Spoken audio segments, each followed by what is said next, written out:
चरण के लिए कल यूपी में मतदान। 13 लोकसभा सीटों पर वोटिंग। सुबह 7 बजे से शाम 6 बजे तक होगी वोटिंग।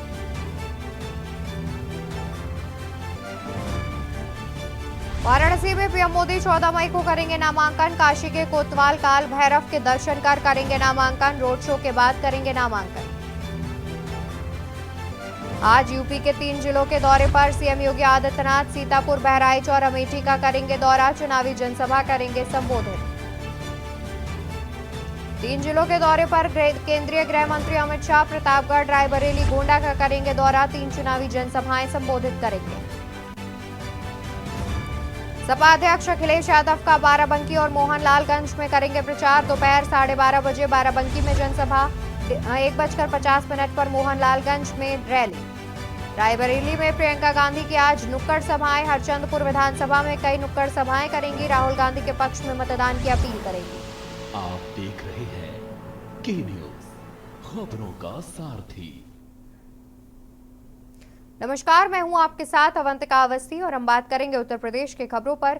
शुरुआत करते हैं जहां पर चौथे चरण के लिए कल यूपी में होना है मतदान। उत्तर प्रदेश की 13 लोकसभा सीटों पर कल वोटिंग की जाएगी।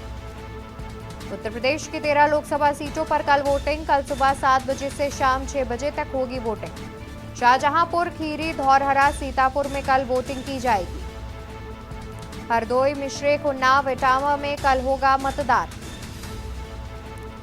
फर्रुखाबाद, कन्नौज और कानपुर में भी कल होना है मतदान। अकबरपुर, बहराइच लोकसभा सीटों पर कल होगी वोटिंग। सुबह 7 बजे से वोटिंग की शुरुआत होगी। आज मतदान केंद्रों के लिए पोलिंग पार्टियां रवाना हो चुकी है। अकबरपुर, बहराइच लोकसभा सीटों पर भी कल होगी वोटिंग। बता दें कि उत्तर प्रदेश की 13 लोकसभा सीटों पर कल चौथे चरण में चुनाव होना है। सुबह 10 बजे से ही पोलिंग पार्टियां रवाना की जाएंगी। मतदान केंद्रों पर सुरक्षा के मद्देनजर पुलिस फोर्स तैनात किया गया है। तो चौथे चरण के लिए कल उत्तर प्रदेश में मतदान होना है। सुबह 7 बजे से मतदान की शुरुआत होगी। 13 लोकसभा सीटों पर कल वोटिंग होगी, जिनमें से मुख्य तौर पर कानपुर, उन्नाव, अकबरपुर समेत 13 सीटें शामिल हैं। शाहजहांपुर, खीरी, धौरहरा, सीतापुर में भी कल वोटिंग होगी। इसके अलावा हरदोई, मिश्रिख, उन्नाव, इटावा में कल मतदान होगा। फर्रुखाबाद, कन्नौज, कानपुर में भी कल होना है मतदान। अकबरपुर, बहराइच लोकसभा सीटों पर भी होगी कल वोटिंग। मतदान केंद्रों के लिए पोलिंग पार्टियां हुई रवाना। अकबरपुर, बहराइच लोकसभा सीटों पर कल होगी वोटिंग।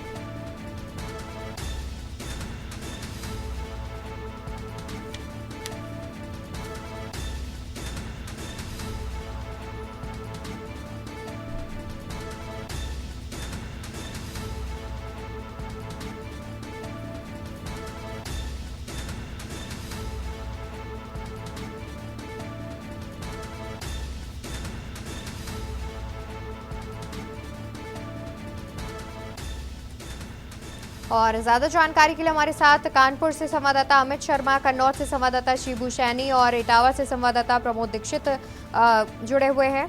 सबसे पहले रुक करते हैं कन्नौज से संवाददाता शिबू सैनी का। शिबू, देखा जाए तो फिलहाल कल चौथे चरण का चुनाव होना है। कन्नौज एक हॉट सीट मानी जा रही है उत्तर प्रदेश के कल जो 13 लोकसभा सीटों पर चुनाव हो रहे हैं, क्योंकि इसमें खुद सपा सुप्रीमो अखिलेश यादव चुनावी मैदान में है और बीजेपी की ओर से लगातार 2 बार से सांसद रहे सुब्रत पाठक मैदान में है। क्या कुछ जो चुनावी सरगर्मियां हैं वो देखने को मिल रही हैं, चुनावी समीकरण देखने को मिल रहे हैं? कन्नौज में सभी पार्टियां रवाना की जा रही हैं चुनाव को लेकर। अगर बात की जाए समीकरण को लेकर, कन्नौज में हॉट सीट मानी जाती है और 2 पे टक्कर चुनाव की है। तो यहाँ पे इमरान बिन जफर भी चुनाव लड़ रहे हैं और बहुजन समाज पार्टी से उनका कहीं रुझान नहीं दिख रहा है। कन्नौज में रुझान दिख रहा है भारतीय जनता पार्टी और समाजवादी पार्टी अखिलेश यादव का सिर्फ रुझान कन्नौज में है। ऐसा चुनाव है, बड़ा हॉट सीट मानी जा रही है। चुनाव में बड़ा दिलचस्प नजारा है कन्नौज का। बिल्कुल, और जिस तरीके से देखा जाए तो लगातार अखिलेश यादव भी दौरा करते हुए कन्नौज का नजर आ रहे थे और उसके बाद बीते दिन मुख्यमंत्री योगी आदित्यनाथ भी पहुंचे थे। उन्होंने भी जो है रैली वगैरह की थी और जनता को संबोधित किया था। तो क्या इससे कहीं ना कहीं जो समीकरण है वो बदलता नजर आएगा? कन्नौज में अगर बात की जाए तो जो सुब्रत पाठक की कल रैली थी उसमें अलग नजारा देखने को मिला। और इससे पहले अखिलेश यादव और राहुल गांधी आए थे जनसभा की थी, जी उनके जो कार्यकर्ता है कुर्सी नहीं भर पाए थे, अगर बात की जाए कन्नौज की। और यहाँ पर बिल्कुल सांसद सुब्रत पाठक चुनाव लड़ रहे हैं, जिस तरह उनका रुझान ज्यादा दिख रहा है कन्नौज में। बिल्कुल, यानी कि चुनावी जो समीकरण है वो कुछ भी हो सकता है, बदल सकता है। और हमारे साथ उन्नाव से विशेष संवाददाता अरुण अवस्थी जुड़े हुए हैं। अरुण जी, आपका रुख कर लेते हैं और उन्नाव की बात की जाए तो फिलहाल जिस तरीके से उन्नाव में चुनावी समीकरण की बात की जाए तो कहीं ना कहीं मेन जो मुकाबला है वो समाजवादी पार्टी और बीजेपी के बीच देखा जा रहा है। तो इससे जो चुनावी समीकरण है अगर उसकी बात की जाए तो जो झुकाव है जनता का वो किसकी ओर देखने को मिल रहा है? क्योंकि अभी इस तरीके से कल मतदान होना ही है, तो अभी ये बात सही है कि भाजपा और कांग्रेस जो सपा की प्रत्याशी हैं अनु टंडन, इनके बीच मुख्य मुकाबला है। जी लेकिन जनता की बात करें तो जनता इस तरीके से है कि जनता शांत मूड में, जनता का रुझान अभी बिल्कुल खुलकर सामने नहीं आ रहा है। जनता ने अभी किसी भी तरीके का इस तरीके से कोई एक रुझान नहीं आया है कि ये कहा जा सके कि किस तरफ जनता जा रही है। लेकिन हाँ, आज अगर बात करें चुनाव को लेकर के, तो आज पोलिंग पार्टियां जो दोस्ती नगर फायर ब्रिगेड स्टेशन है वहां से निकलना शुरू होंगी। अब से कुछ ही देर में वहां पोलिंग पार्टियां पहुंच रही हैं और कुछ देर बाद यहाँ से पोलिंग पार्टियां निकलेंगी और पोलिंग पार्टियां निकल करके मतदेय स्थलों पर पहुंचेंगे। और वहां कल चुनाव चूंकि होना है, इसलिए प्रशासन की तरफ से कड़ी व्यवस्था की गई है। और जो व्यवस्था प्रशासन की तरफ से की गई है उसमें पोलिंग पार्टियों को पहुंचाने के बाद में वहां पे लगभग 13,000 सुरक्षाकर्मी मतदेय स्थलों पर लगाए गए हैं, उनकी सुरक्षा के लिए लगाए गए हैं। और कल चूंकि चुनाव होना है और आज मतदान कराने के लिए पोलिंग पार्टियां रवाना हो रही हैं, तो वो पोलिंग पार्टियां लगभग 1 बजे के बाद मतदान केंद्रों पर पहुंच जाएंगी और वहां व्यवस्था सुनिश्चित करेंगी। और कल चौथे चरण के लिए जो मतदान होना है उसकी तैयारियां पूरी करने के बाद में मतदान कराने का कार्य करेंगी। आज पोलिंग पार्टियां सही तरीके से अपने मतदान केंद्रों तक पहुंचे, इसके लिए प्रशासन के द्वारा कड़ी निगरानी की जा रही है। रास्ते जो रूट है वो जी किया गया है कि कहीं भी मतदान पर जो पोलिंग पार्टियां इनको पहुंचने के लिए कोई अव्यवस्था ना आए, इसलिए पोलिंग पार्टियों को पहुंचाने के लिए रूट डाइवर्जन किया गया और पोलिंग पार्टियों को यहाँ से सीधे मतदेय स्थलों पर पहुंचाने की व्यवस्था की जा रही है। सेक्टर मजिस्ट्रेट, जोनल मजिस्ट्रेट और खुद जिलाधिकारी इस पूरी व्यवस्था की निगरानी कर रहे हैं। पुलिस अधीक्षक ने सुरक्षा व्यवस्था को लेकर के लगातार देर रात से होटल, ढाबे और रेस्टोरेंट पे छापेमारी करा रहे हैं कि कहीं भी कोई भी बाहरी व्यक्ति जिले की सीमा में न रहे जो चुनाव को प्रभावित कर सके। इस तरीके की व्यवस्थाएं प्रशासन के द्वारा की जा रही हैं। वही जो चूंकि चुनाव प्रचार समाप्त हो गया है, इसलिए अब जो प्रत्याशी हैं वो बंद तरीके से प्रचार कर रहे हैं, बंद गाड़ियों से पहुंच रहे हैं और मतदाताओं को अपनी बात समझाने का प्रयास कर रहे हैं। जी बिल्कुल। और वहीं अरुण जी, देखा जाए तो जिस तरीके से कुछ जानकारियां ये भी सामने आ रही थी कि जो लगातार वहां से बीजेपी प्रत्याशी जो हैं वहां से 2 बार के सांसद रहे हैं साक्षी महाराज, और चुनाव जीतने के बाद वो ग्राउंड पर नजर नहीं आए, जनता की समस्याओं को उन्होंने नहीं सुना। तो कहीं ना कहीं इसका खामियाजा जो है वो भी बीजेपी को भुगतना पड़ सकता है। लेकिन देखा जाए तो इस चीज़ को मैनेज करने के लिए खुद मुख्यमंत्री भी पहुंचे थे, उन्होंने भी 2 बार उन्नाव का दौरा किया, वहां पर जनसभा की। तो क्या इससे इस चीज को मैनेज की जा सकती है? जिस तरीके से प्रत्याशी से लोग नाराज हैं और फिर मुख्यमंत्री योगी आदित्यनाथ पहुंचे, दौरा किया, तो क्या इससे ये जो मैनेजमेंट है वो ठीक तरीके से बिठाया जा सकता है? अवंतिका, देखिए, भाजपा से साक्षी महाराज है जो 2 बार के सांसद हैं। जी सपा से 1 बार की सांसद पूर्व सांसद अनु टंडन जी है। जी निश्चित रूप से भाजपा से नाराजगी है, भाजपा के प्रत्याशी से नाराजगी है, इसीलिए मुख्यमंत्री ने 5 दिन के अंतराल में 2 सभाएं उन्नाव में की। लेकिन अगर बात करें जनता के रुझान की, तो अभी किसी भी तरीके का कोई रुझान ऐसा नहीं मिल रहा जिससे ये कहा जा सके कि भाजपा प्रत्याशी कमजोर है या उनसे जनता की नाराजगी है। हाँ, एक चीज जरूर है कि चूंकि जो सोशल मीडिया है और सोशल मीडिया में इस तरीके की चर्चाएं बहुत है कि भाजपा प्रत्याशी ग्राउंड पर दिखाई नहीं पड़े, उनका उन्नाव में जनता से कम कम उनकी मुलाकातें कम रही जनता के से, इसलिए उनसे नाराजगी दिख रही है। लेकिन ये सब सोशल मीडिया की बातें, अगर ग्राउंड जीरो की बात करें तो ग्राउंड जीरो पर जनता इस तरीके का कोई भी रुझान नहीं दे रही जिससे ये पता चल सके कि भाजपा प्रत्याशी से नाराजगी है। हाँ, अब चूंकि 24 घंटे और शेष है मतदान शुरू होने में, और मतदान शुरू होने के बाद में मतदाता अपने मताधिकार का प्रयोग करेंगे, और मताधिकार प्रयोग करने के बाद में जो ईवीएम है उसमें मतदाता अपना रिजल्ट दे देंगे। जो रिजल्ट 4 जून को खुलेगा, और उस रिजल्ट के बाद ही यह तय हो पाएगा कि मतदाताओं का रुझान क्या था और वो किस प्रत्याशी को अपना मान रहे थे। लेकिन अगर अभी की बात करें तो सिर्फ यही कहा जा सकता है कि मतदाता शांत है, और मतदाता अपनी बात बताने को तैयार नहीं कि वो किस तरफ देख रहा है, किसके पक्ष में है। इस तरीके की चीजें नहीं दिख रही हैं कि मतदाता को ये बताया जा सके कि उसका रुझान किस ओर ज्यादा है। बिल्कुल अरुण जी, यानी कि कहा भी देखा नहीं जाए तो कहा जा फिलहाल सकता है इस बात पर जो फैसला है उसका इंतजार करना पड़ेगा, और 4 जून को ही स्थिति जो है वो स्पष्ट होती नजर आएगी। बहुत शुक्रिया आपका ज्यादा जानकारी हमारे दर्शकों तक पहुंचाने के लिए। तो आपको बता दें कि कल चुनाव होना है और उत्तर प्रदेश की 13 लोकसभा सीटों पर इलेक्शन होना है, जिनमें से कुछ प्रमुख सीटें शामिल हैं, और इन सभी सीटों पर लगभग भाजपा का कब्जा रहा है। लेकिन इस बार जो मुकाबला है वो मुख्य रूप से सपा कांग्रेस, ये गठबंधन है उत्तर प्रदेश में इनका, और इसके अलावा बीजेपी के बीच देखने को मिल रहा है। इटावा से हमारे साथ संवाददाता प्रमोद दीक्षित जुड़े हुए हैं। प्रमोद, अगर इटावा की बात की जाए तो इटावा में कैसा चुनावी समीकरण देखने को मिल रहा है, किस तरीके से जनता का जो झुकाव है वो किस पार्टी की ओर देखने को मिल रहा है?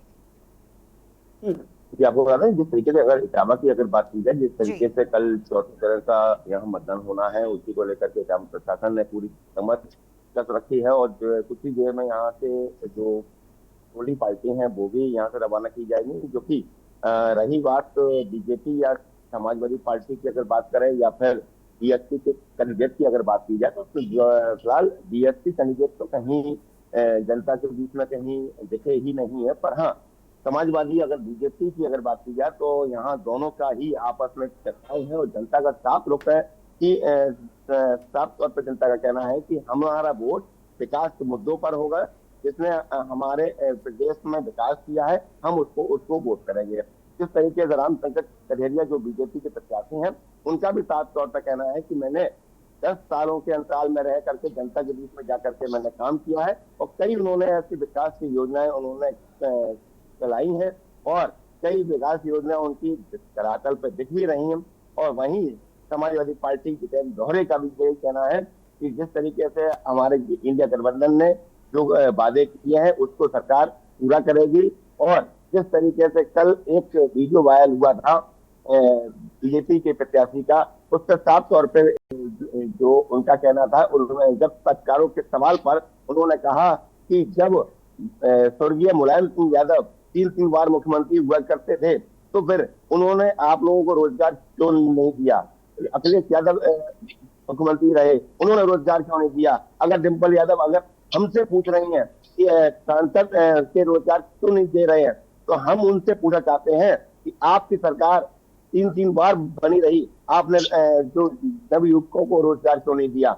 अगर रोजगार की बात की जाए, ये रोजगार तो हर कोई सरकार देती है, पर वो काबिलियत के ऊपर मिलता है। उसी तरीके से जनता का साफ तौर पर कहना है कि हम इटावा में जो भी मतदान अगर होगा तो वो विकास के मुद्दों पर होगा। जी बिल्कुल, यानी कि इटावा की जनता का जो मेन मुद्दा है वो विकास को लेकर के कल मतदान स्थल पर मतदान करने के लिए पहुंचेगी। बहुत शुक्रिया प्रमोद आपका ज्यादा जानकारी हमारे दर्शकों तक पहुंचाने के लिए।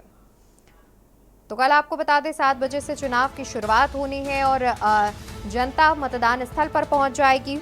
और इसके अलावा हम कानपुर का रुख कर लेते हैं। कानपुर से हमारे साथ संवाददाता अमित शर्मा जुड़े हुए हैं। अमित, आपसे जानना चाहेंगे, देखा जाए तो इस बार बीजेपी और कांग्रेस दोनों ने ही कानपुर सीट पर ब्राह्मण का दाव खेला है। दोनों के ही जो प्रत्याशी हैं वो ब्राह्मण हैं। और कानपुर सीट की बात की जाए तो फिलहाल 10 साल से भले बीजेपी यहाँ पर काबिज हो, बीजेपी का कब्जा रहा हो, लेकिन पिछले 6 बार जो है कांग्रेस ने भी कानपुर सीट पर कब्जा किया है। तो इस बार टफ फाइट कांग्रेस और बीजेपी के बीच देखने को मिल रही है। तो वहीं देखा जाए तो रमेश अवस्थी जो बीजेपी से प्रत्याशी हैं, उन्हें विपक्ष पैरासूट प्रत्याशी कह रहा है। उनका आरोप है कि वो बाहर के हैं, उन्हें टिकट दी गई है। लेकिन जिस तरीके से प्रधानमंत्री ने यहाँ पर रैली की, तो क्या उसका असर जो है वो भाजपा के पक्ष में जाता हुआ दिख रहा है? देखिए, जब रमेश अवस्थी को यहाँ जी समर्थक थे उनके, जी वो थोड़ा नाराज थे भाजपा से, क्योंकि उन्हें ये लग रहा था कि बाहरी प्रत्याशी को कानपुर भेज दिया गया है लेकिन नरेंद्र मोदी ने कानपुर में रोड शो करके ये साफ कर दिया कि रमेश अवस्थी बाहरी नहीं है, क्योंकि वो 23 साल से कानपुर में ही है और कानपुर के लोगों के बीच में रमेश अवस्थी वरिष्ठ पत्रकार रहे हैं, तो उनका जुड़ाव कानपुर से लंबे समय से रहा है। लेकिन लंबे समय के बाद अब दोनों पार्टियों ने ब्राह्मण उतारा, क्योंकि इससे पहले 30 वर्षों तक कोई ब्राह्मण प्रत्याशी कानपुर में नहीं आमने सामने आया, लेकिन इसके लंबे अंतराल के बाद अब कानपुर में फिर से एक ब्राह्मण प्रत्याशी आमने सामने है और ये लोग टक्कर पे हैं। लेकिन अब जनता का रुख अभी साफ नहीं हो सका है कि वो किसकी तरफ है, क्योंकि नरेंद्र मोदी जी ने जब रोड शो किया था तो काफी भीड़ आई, तो वहीं राहुल गांधी ने भी इंडी गठबंधन के लिए यहाँ पर रैली की थी, वहां पर भी भीड़ अपार थी। ऐसे में अभी ये स्पष्ट नहीं हो सका है कि ये दोनों लोगों के लिए भीड़ किस कदर है, किस तरफ जाएगी। हालांकि ये तो अब 24 घंटे बाद जब चुनाव होगा उस पर ही पता चल पाएगा कि भीड़ किसका समर्थन कर रही है। जी बिल्कुल, यानी कि देखा जाए तो जिस तरीके से कहीं ना कहीं जो मैनेजमेंट है, जो मैनेज करने के लिए लगातार विपक्ष जो आरोप लगा रहा था बीजेपी पर, उसको मैनेज करने के लिए प्रधानमंत्री पहुंचे, तो इससे कहीं ना कहीं जो चुनावी समीकरण है उसके बदलने की संभावना जताई जा रही है। बहुत शुक्रिया अमित आपका अधिक जानकारी हमारे दर्शकों तक पहुंचाने के लिए। तो आपको बता दें कि इस बीच टफ फाइट जो है वो सपा कांग्रेस जो कि यूपी में गठबंधन के तहत लड़ रही है और बीजेपी के बीच देखने को मिल रही है। कुछ एक सीटों पर बसपा एक्टिव मोड पर नजर आ रही है, लेकिन कांटे का जो टक्कर है वो सपा कांग्रेस और बीजेपी के बीच देखने को मिल रहा है। और हमारे साथ बहराइच से संवाददाता फराज अंसारी जुड़े हुए हैं। फराज, आपका रुख कर लेते हैं। बहराइच की बात की जाए तो फिलहाल बहराइच में कैसे चुनावी समीकरण देखने को मिल रहा है? अनम्यूट कर लीजिए, आपकी आवाज नहीं पहुंच रही है हम तक।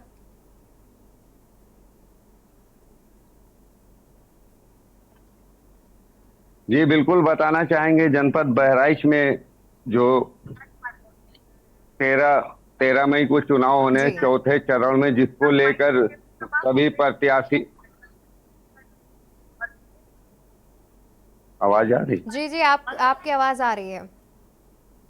जी बताना चाहेंगे, जनपद बहराइच में 13 मई को चौथे चरण में चुनाव होने हैं, जिसको लेकर कल शाम 5 बजे चुनाव प्रचार थम गया। सभी प्रत्याशी अपने वोटरों को लुभाने में लगे हुए हैं और कहीं ना कहीं नई नई योजना देकर अपने वोट साधने की कोशिश कर रहे हैं। और अगर बीते उसकी बात किया जाए तो यहाँ भाजपा का कब्जा रहा है और इस बार वोटर साइलेंट है और ये कहना बहुत मुश्किल है कि आपकी जीत का ताज किसके सर पे बंधेगा। ये तो आने वाला दिन ही बताएगा। जी बिल्कुल, और जिस तरीके से देखा जाए तो जानकारी ये भी सामने आ रही है कि बहराइच जो है वो आरक्षित सीट है, भाजपा का यहाँ पर कब्जा रहा है और भाजपा का जो मैजिक है वो भी यहाँ पर देखने को मिल रहा है। लेकिन इस बार जो कड़ी टक्कर है वो समाजवादी पार्टी से भी देखने को मिल रही है और जिस तरीके से दोनों ही पार्टियों में कड़ा मुकाबला है वो देखने को मिल रहा है। तो जो मुख्य मुद्दे हैं बहराइच की जनता के, वो क्या है जिनको लेकर के जनता पोलिंग स्टेशन पे जाएगी मतदान करने के लिए? जी बिल्कुल, हम आपको बताना चाहेंगे, जनपद बहराइच वासियों के जो प्रमुख मुद्दे हैं इस बार वोट वो अपने विकास पे करेंगे, स्वास्थ्य पे करेंगे और अपने रोजगार पे करेंगे। वोटर ज्यादातर यहाँ साइलेंट है और कुछ बदलाव की उम्मीद नजर आ रही है। 10 साल से यहाँ पे बीजेपी का कब्जा रहा है और इस बार फिर सांसद पुत्र आनंद गौड़ को बीजेपी ने अपना प्रत्याशी बनाया और वहीं सीएम योगी जनपद बहराइच का 2 बार दौरा कर चुके हैं और कहीं ना कहीं उनकी ये उम्मीद और उनको वोटरों को लुभाने की कोशिश की जा रही है। अब ये देखने वाली बात होगी अवंतिका कि आने वाले 13 मई को जनता किसको अपना ताज पहनाती है। जी बिल्कुल बिल्कुल, जाहिर तौर पर फराज, और देखने वाली बात होगी और फिलहाल हमें इंतजार भी करना होगा चुनावी नतीजे आने का और देखना होगा कि आखिर जनता ने किसे चुना है। बहुत शुक्रिया आपका ज्यादा जानकारी दर्शकों तक पहुंचाने के लिए। तो बहराइच में भी सीधी टक्कर जो है वो सपा और भारतीय जनता पार्टी के बीच देखने को मिल रही है और हमारे साथ शाहजहांपुर से संवाददाता रोहित पांडे जुड़े हुए हैं। रोहित, अगर शाहजहांपुर की बात की जाए तो यहाँ पर भी जो मेन मुकाबला है वो बीजेपी और सपा के बीच देखने को मिल रहा है, लेकिन इस बार बसपा भी चुनावी मैदान में है, तो कहीं ना कहीं बसपा भी इन दोनों ही पार्टियों के वोट बैंक में सेंध लगा सकती है। जी देखिए, मैं आपको बता दूं, यहाँ पर जो अरुण कुमार सागर है वो भारतीय जनता पार्टी के प्रत्याशी हैं और ज्योत्सना कश्यप जो है वो समाजवादी पार्टी की गठबंधन की प्रत्याशी है।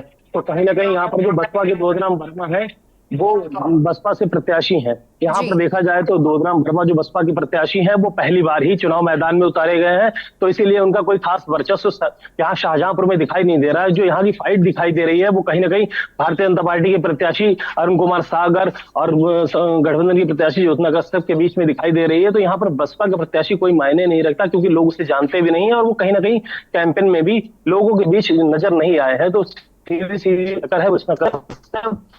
आपको बता दो 2019 में भारतीय पार्टी 62,000 वोटों से शाहजहांपुर में जीते थे, जबकि पिछली बार मायावती और अखिलेश यादव का गठबंधन था। तो इस बार कहीं ना कहीं कांग्रेस और समाजवादी पार्टी के सहित अन्य दलों का गठबंधन है। तो देखना ये होगा कि आने वाले दिनों में, कल यहाँ शाहजहांपुर में वोटिंग है चौथे चरण की, आने वाले दिनों में 4 जून को कौन किस पर भारी पड़ता है। देखा जाए तो कहीं ना कहीं बीजेपी की लहर थी वो इस बार नहीं दिखाई दे रही है। सोशल मीडिया पे भी लोग कहीं ना कहीं ये लिखते हुए नजर आ रहे हैं कि अरुण कुमार सागर जो है वो लोगों तक नहीं पहुंचे हैं, और एक बार फिर से बदलाव की बात कुछ लोग जो है वो कर रहे हैं। तो वहीं कहीं ना कहीं भारतीय जनता पार्टी के लोग कह रहे हैं कि ये समाजवादी पार्टी के लोग हैं जो सोशल मीडिया पर इस तरीके की कैंपेन चलाने की कोशिश कर रहे हैं। बिल्कुल। और वहीं रोहित, देखा जाए तो जिस तरीके से समाजवादी पार्टी ने पहले कश्यप हैं उन्हें टिकट दिया था और उसके बाद चुनाव वाले दिन उनका टिकट काट करके ज्योत्सना को टिकट दिया था, तो क्या इसका खामियाजा भी भुगतना पड़ सकता है समाजवादी पार्टी को? जी बिल्कुल, मैं आपको बता दूं कि पहले यहाँ से राजेश कश्यप को प्रत्याशी बनाया गया था और आने वाले दिनों में उनका टिकट काट दिया गया। कारण ये बताकर कि इसमें कुछ कमी है, ये बताकर काट दिया गया। और फिर यहाँ से राजपाल कश्यप जो एमएलसी रहे हैं समाजवादी पार्टी से, वो अपनी भांजी को लेकर आते हैं जो हरदोई से आती हैं, ज्योत्सना कश्यप, उनको प्रत्याशी बनाया जाता है। और यहाँ पर एक माहौल बना दिया गया है बढ़िया समाजवादी पार्टी की तरफ से। यहाँ के जो पूर्व विधायक हैं राजेश यादव, रोशन लाल वर्मा सहित तमाम दिग्गज जो है वो लग गए हैं ज्योत्सना कश्यप को जिताने के लिए। तो पहले तो लग रहा था कि ये सीधे सीधे जो है बीजेपी के खाते में सीट जा रही है, यहाँ पर कोई फाइट किसी तरीके से नहीं दिखाई दे रही थी।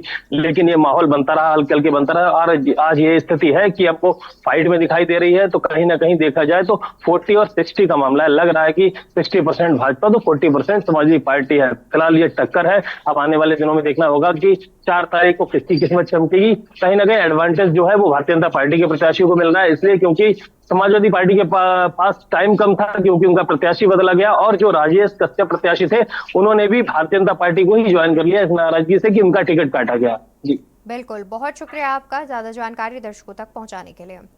तो आपको बता दें कि शाहजहांपुर की बात की जाए तो वहां पर भी बीजेपी और समाजवादी पार्टी के बीच सीधी टक्कर देखने को मिल रही है। और इसी बीच सीतापुर सीट का रुख कर लेते हैं और हमारे साथ सीतापुर से संवाददाता अबरार अली जुड़े हुए हैं। अबरार, सीतापुर की बात की जाए तो फिलहाल सीतापुर में किस तरीके के चुनावी समीकरण देखने को मिल रहे हैं और जनता का रुख जो है वो किस पार्टी की ओर जाता हुआ दिख रहा है?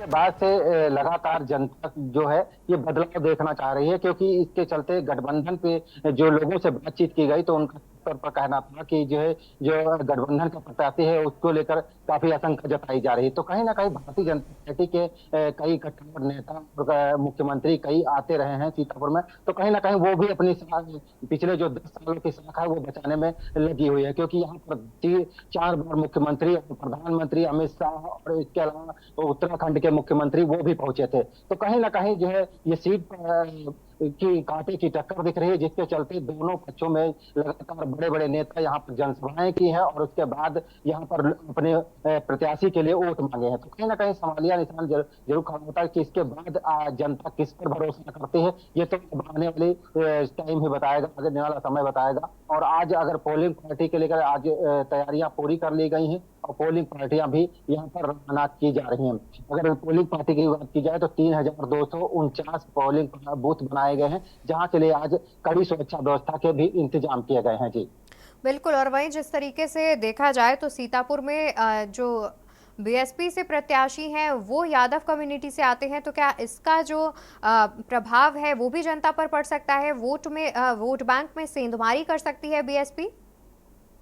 बिल्कुल सही कहा। जो बीएसपी के जो कैंडिडेट हैं यादव हैं, महेंद्र सिंह यादव, जो बिस्वा से पहले भाजपा के विधायक थे, उसके बाद जी जब उन्हें भाजपा ने टिकट नहीं दिया तो उन्होंने बीएसपी ज्वाइन कर ली। उसके बाद वह सांसदी का चुनाव लड़े और इसका यादव हैं तो कहीं ना कहीं वो इसकी सेंधमारी जरूर करेंगे। और उसके अलावा जो यहाँ पर निचली जात के लोग हैं, जो पिछड़ी जात के हैं, वो भी कहीं ना कहीं उनके साथ जुड़ते भी नजर आए हैं। तो कहीं ना कहीं दोनों पार्टियों की सेंधमारी करते ये बीएसपी जरूर नजर आएगी। जी बिल्कुल, बहुत शुक्रिया अबरार आपका ज्यादा जानकारी दर्शकों तक पहुंचाने के लिए। बता दें कि कल उत्तर प्रदेश के 13 सीटों पर चुनाव होना है और सुबह 7 बजे से ही मतदान की शुरुआत हो जाएगी।